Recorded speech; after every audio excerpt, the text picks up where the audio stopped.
Hi, everyone. I'd like to do a chapter 6 recap before engaging in chapter 7. We're about a third way into the book, and I hope by now you can see why I believe this to be a strong,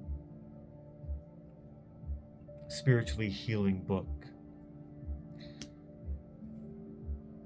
To me, this is real energy work, going in within ourselves, finding our limitations, finding what is causing us to loop and go into the patterns that we repeat, and seeing that we're not victims of the cycles that repeat in our life, but furthermore, that they are working for us to help us learn and grow.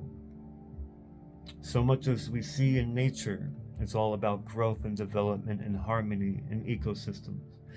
Whether they're predators, prey, or parasites, whatever they might be, they all find a place in the harmony of all things. Chapter 6 goes into the depths. Once we find our thought patterns and we identify where they're coming from and we find compassion and we see the lessons that we need to release,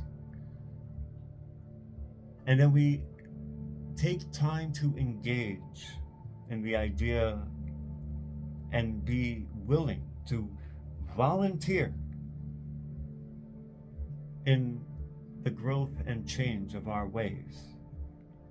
These rigid beliefs of these paradigms that we, or boxes that we force ourselves into, and say, these don't serve me anymore.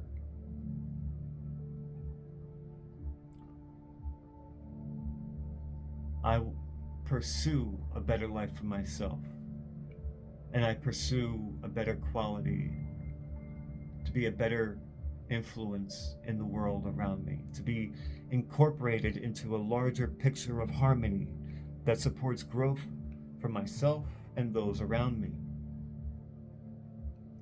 Chapter 6 identifies that the volunteer and the willingness alone is not enough. Because once we start to engage, as she expresses in the mirror work, once you begin to look in the mirror and try to encourage yourself to say you are enough and worthy of everything that you feel you are lacking, there is resistance. Chapter 6 is all about finding that edge of resistance. The excuses that we make for ourselves, the identities that say I don't do that, or something might happen, or this isn't okay. Something that says, whether it's procrastination or otherwise, there are many forms that states, not yet. That's part of the resistance. And identifying that and pushing through that anyway, saying, you know what? Something might happen. Something could go wrong.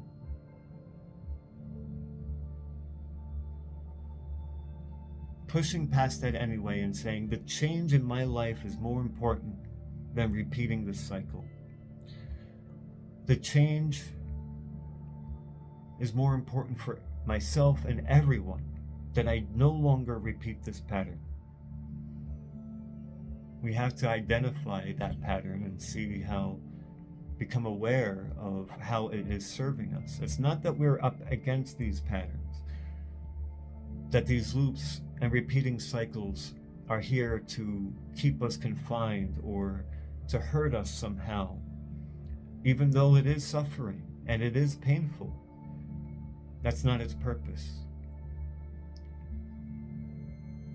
It's there for us to see a bigger picture, to be willing to say, there's something more meaningful in my life, and I need to get through this resistance, this barrier, regardless of the cost. I do this for life itself, and that breaks the cycle, that breaks the loop, that opens new things to the universe to come in, because you're no longer following the same programming, the same beliefs, the same identity is changed. And when the identity changes, the personality changes, and then you're capable of bigger and greater things. Thank you for joining me on our recap. I look forward to getting into chapter 7, and I hope to see you there.